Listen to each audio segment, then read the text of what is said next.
How to tweet Spotify Wrapped on Android or iOS phone. Hello guys, in today's video I'm gonna show you how to tweet your Spotify Wrapped easy and quick.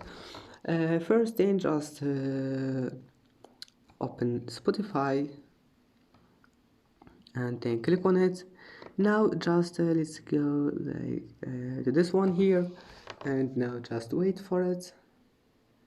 Just wait, and here we'll find share. Click on it, and here we'll find Twitter. It's easy, just click on it, and as you see here we'll find tweets. Click on it, and that's it. Then just click to it, and it's easy, and that's it for today's video. If you like this video, please don't forget to like, and please don't forget to subscribe, and thank you for watching this video until the end, and see you in the next video.